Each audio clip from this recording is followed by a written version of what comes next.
नमस्कार दोस्तों, आप सभी लोगों को देवउठनी एकादशी की बहुत बहुत शुभकामनाएं। आज हम आपके लिए देवउठनी एकादशी की प्राचीन कथा लेके आए हैं। एक समय की बात है, प्राचीन काल में एक राजा था। उसके राज्य में प्रजा बहुत सुखी थी। एकादशी के दिन उसके राज्य में ना कोई अन्न ग्रहण करता था और ना ही कोई अन्न को बेचता था। सभी लोग फलाहार करते थे। एक बार भगवान श्री हरि ने राजा की परीक्षा लेनी चाहिए। तब भगवान श्री हरि ने एक सुंदर स्त्री का रूप धरकर सड़क के किनारे बैठ गए। जब राजा वहां से गुजरे तो राजा उस सुंदर स्त्री का रूप देखकर चकित रह गए। तब राजा ने उस स्त्री से पूछा, तुम कौन हो और यहाँ बीच रास्ते में क्यों बैठी हो? तब सुंदर स्त्री बने भगवान बोले, मैं इस दुनिया में बेसहारा हूँ। मेरा कोई भी नहीं है और ना ही कोई मेरा जानने वाला है। मैं किससे सहायता मांगू? पहले तो राजा उसके रूप पर मोहित हो चुका था, तो उसने उस सुंदर स्त्री से बोला कि तुम मेरे साथ मेरे महल में रह सकती हो, मेरी रानी बनकर रहो। तब वह स्त्री बोली, मैं तुम्हारी बात मान लूंगी, लेकिन तुम्हें अपने राज्य का अधिकार मुझे सौंपना होगा। राज्य पर मेरा पूर्ण अधिकार होगा और मैं जो भी बनाऊंगी उसे आपको खाना पड़ेगा।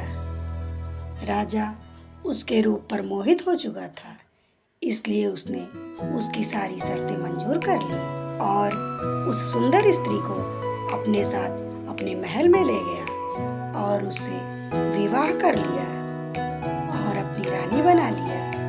अगले ही दिन देवउठनी एकादशी थी। उस स्त्री ने सभी को यह आदेश दिया कि बाजार में रोज की तरह ही सारे अन्न बेचे और खरीदे जाएंगे।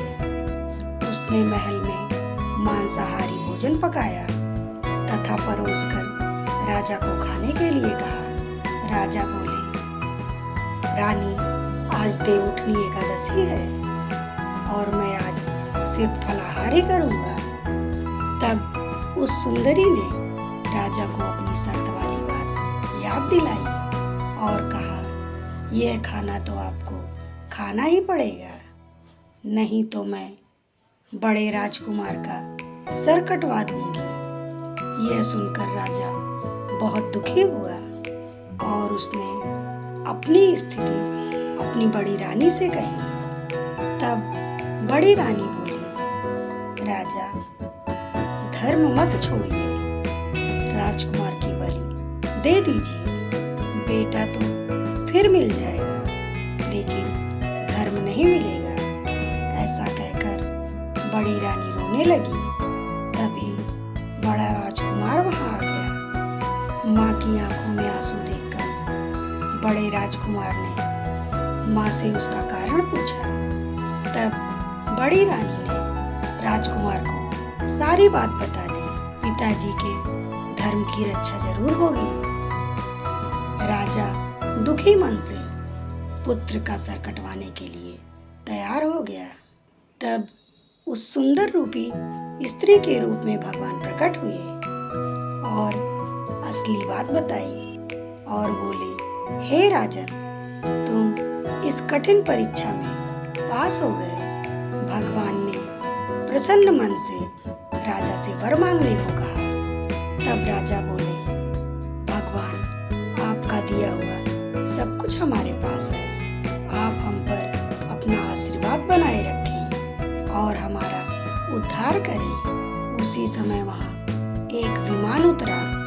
राजा ने बड़े राजकुमार को राज्य सौंपकर विमान में बैठकर परम धाम को चले गए। भगवान विष्णु जैसे आपने राजा का उद्धार किया, वैसे ही इस कथा को सुनने वाले, हुंकार भरने वाले, पढ़ने वाले सभी श्रोताओं पर अपनी कृपा बनाए रखें और सबका उद्धार करें। तो दोस्तों, मिलती हूँ अगली वीडियो में एक नई कहानी के साथ। तब तक के लिए अपना ख्याल रखिए, हंसते रहिए, मुस्कुराते रहिए। जय श्री हरि विष्णु।